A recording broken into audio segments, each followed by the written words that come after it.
y'all.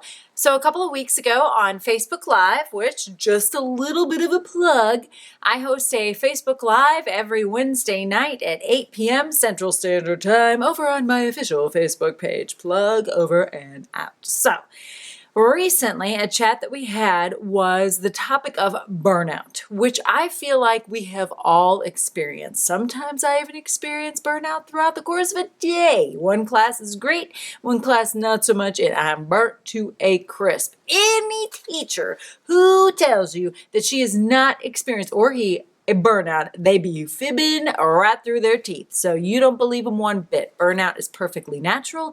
It's just the cycle of teaching. We've all been there, and you are not a bad teacher for having gone through it. So let's talk about it. I thought I would share my experience with burnout and how I have managed to work my way out of it, and at times when I do experience it, what I do to get myself feeling a little bit more energized and pumped up about teaching again. So and I have my notes here because you know how I am. So when I started teaching, and I've been teaching for 18 years, the first 5 to 7 years, I was deathly afraid of messing up. I was also freaking out because, as you know, as an art teacher, there's so many things we need to cover. And there's just only so much time. And it's like you have to pick and choose what you're going to teach, which is so difficult. Do you focus on art history? Do you focus on contemporary artists? Do you focus on techniques? Do you focus on materials? What is it that you want to do, and how can you possibly do it all? It's tough.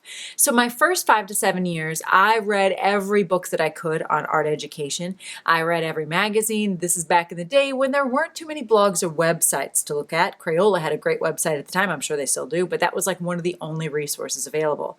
I would spend entire summers, and I'm not even kidding, and I'm not bragging because this is a huge mistake, I believe. I would spend my entire summers in my room prepping my lessons. I would even script, kind of like I still do, what I was going to say for each lesson. I was burning myself to a crisp. When the school year rolled around, I had no energy left. I was definitely not excited about being there and not excited about what I was teaching, which was reflected in my day-to-day life when it came to coming to school. So about my 7th year teaching, I decided to dial it back some because I was starting to feel a little bit bitter towards something that I loved doing. So that's when I started to focus more on creating for myself. I had a little Etsy store for a while called Cassie Stevens Belt Maker, where I was sculpting ceramic buckles out of clay, and I taught myself how to sew. So for those of you who think that I've been sewing forever, it's not true. I've probably only been sewing for about 7 years. And that was really a great way for me to get back in touch with that creative outlet, and made it so that when I went to school, I'd already filled my creative cup and I was ready to then kind of fill my teaching cup. All that to say that we've all experienced burnout. And one thing that I used to also work my way out of burnout was blogging. Blogging really helped me because it forced me. This is how I approached blogging. I thought if I post once a week a lesson that I'm really proud of, or something that I've created that I'm really proud of, and maybe something that I'm wearing because y'all know I love me some fashion, that it would kind of hold my feet to the fire, keep me constantly creating, keep me constantly coming up with fresh and new and exciting lessons. And that was one way that I worked myself out of burnout. Now, blogging does take a lot of time, and just because that was a solution for me doesn't mean it's a solution for everybody. But if that's just something that sounded interesting to you, but you don't have time for blogging, think about Instagram. Think about sharing something you're working on, or a lesson that the kids are doing, and that might also inspire you to kind of come up with things that are a little bit more creative. Also, Instagram is a great place to be inspired, I have found. I love all the art teachers that I follow there.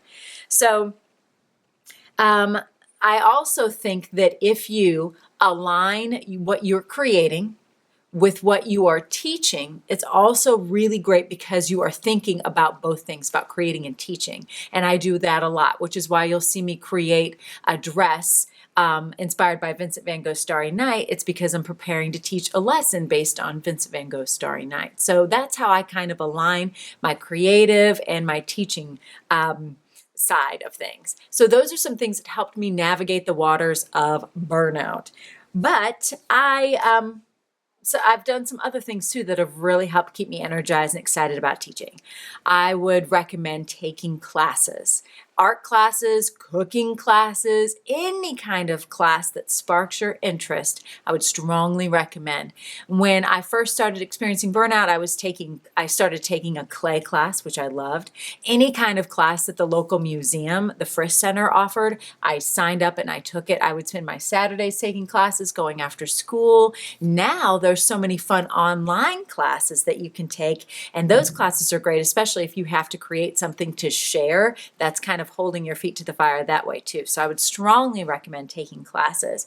One thing that I love to do is host craft nights. And I feel like that's a great way, especially if you invite a bunch of art teachers over, for everybody to kind of unwind, drink some wine, do whatever you want to do. Just unwind, share, blow off some steam, and then create with like-minded friends. So hosting a craft night, when I host them, I don't ask people for money. I usually just gather up whatever supplies I have on hand, throw a bunch of veggies in a pot, make a soup, and just ask that people bring a dessert or something like that. So it's really laid back, easygoing, not to make a production out of it, because you don't want it to be a stressor for you. Definitely go to conferences. I'm just back from NAEA in New York, and I was so inspired by the sessions I went to, but also just by being around all the energy and the art in New York City and other art teachers, and feeling the love and getting hugs from them and chatting and bouncing ideas off them. Going to conferences is fabulous. If you're not a member of your state association, you might want to consider it, but you definitely should look into going to a conference. It also helps when I'm feeling that feeling of burnout to just, sometimes what is happening for me is I start internalizing things. I think of one teeny tiny little incident that happened throughout the course of a great school day, and I focus on that. And that's just the worst. So what I like to do is just let those negative thoughts go. And when I go home at the end of the day and I'm chatting with my husband over dinner and he's asking me, so what happened today? I never, ever discuss the negative, because I don't want to focus on it anymore. I always tell him about something silly a kid said, or some nice little drawing or note that they wrote. So focus on the positive. Let go of that negative energy. It doesn't hurt to ask for help. Ask parents for help. Reach out to fellow teachers for help. Ask the kids to be more helpful in the art room. That could be a part of your burnout issue. Also, like I said, ask the kids and hold them more accountable. That's something that I really struggle with, because I'm like, oh, it'll just be easier if I wash these paintbrushes. But if a kid is finished early, why not have an early finish or wash your brushes? It might take you a minute to show them how to do it properly, but then that's something that has empowered them, and one less thing that you have to do. It also helps, I've found, to keep it simple. If you're starting to feel stressed or overwhelmed, start dialing it back. If you're going to do clay with everybody. Don't have clay and then paint and then watercolor. If you're going to do a weaving project, do it with everybody, so all the supplies and visuals are out. You might even want to condense your lessons, meaning you might want to do the same project with kindergarten and first, the same project with second and third, especially if you're an art teacher that teaches like K through 8. I don't know how you guys do it. Bless ya. I have found, speaking of social media, like I was a moment ago, keeping off social media is very helpful as well, because sometimes when I'm scrolling through my feed and I see one fabulous art lesson after another, if I'm having a bad day already, that seems to just drive home the fact that I'm just not a good art teacher. You are. You just might want to put down that little device and take a break and focus on something totally different. You're doing an awesome job in your room. I know you are. I'm trying my best. I think that everybody is. And just focusing on that will get you through it. Just stop comparing yourself to others. And if I could give you one final bit of advice to get out of burnout, it's having a good, solid group of friends. I have a wonderful group of friends here at school that I love and that I can share things with. I have a wonderful group of friends outside of school that are art teachers that I can share things with. I have a fabulous best friend that I can just talk to her about anything. Finding good friends is not easy. I struggled for the longest time to find a group of people that I really could relate to and share with, but when you find them, it's a fabulous way to navigate those waters, like I said, of burnout. So I'd love to hear your tips on how you have gotten out of burnout, and thank you for letting me share mine.